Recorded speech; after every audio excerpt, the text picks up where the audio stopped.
All things begin and end with the love of God. For the Christian, there is no other way of seeing the world. God created it, saw that it was good, redeemed it after the fall, and continues to be present in it today. To live out a Christian life, I believe, is to bear witness to the fact that God's love is alive and present in the world today. To respond to God's calling to live out our vocation is to become a co-creator alongside God, working towards a kingdom where love truly does reign, and where all people are united in the ever-present love of God. Each of us, as people formed individually by God's hand, are invited to bring about this kingdom in unique and particular ways.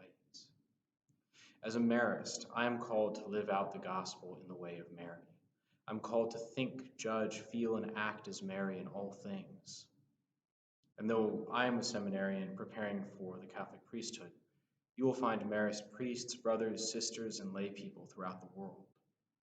Our common bond is to live as the presence of Mary in the Church. We live sub Mariae nomine, that is, we live under the name of Mary. We believe that she herself calls us to be a sign of her presence, and that she gives us her very name as our own. We are called to be, like her, a sign of mercy and compassion, embracing all people, especially those most unloved by society and church, in motherly tenderness. We believe that gentleness is the greatest strength and that compassion is the true radicality of our time. We live in the hope of a renewed Marian church where all feel welcome and have a place at the banquet of the Lord.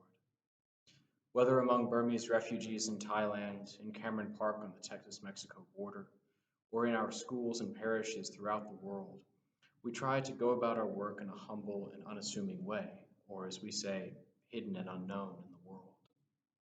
Like Mary, we seek to ponder all these things in our hearts, taking Scripture, the Eucharist, and the lived faith of those around us as our daily bread. Like Mary, we follow Jesus even to the foot of the cross. And like Mary, the costs of discipleship become a sword that pierce our own hearts. Most of all, though, we are witnesses of the power of the compassionate love of God. In my own Marist journey, I've seen that time and time again, whether that was ministering in an AIDS hospice in Washington, D.C., where I saw women and men heavily burdened experience peace at the end of their lives, or whether that was during my novitiate in the Philippines, where I witnessed Muslims and Christians collaborating to build stronger and safer communities and communion.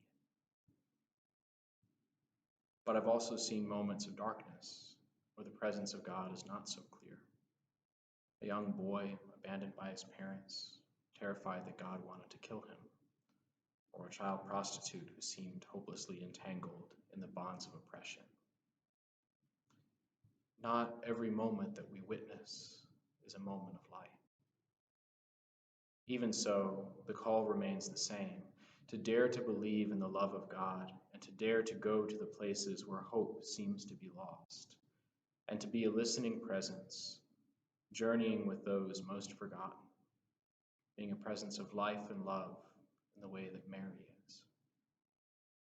And so I ask you, as the Church celebrates Vocation Week, how are you called right now to witness to the love of God in your life?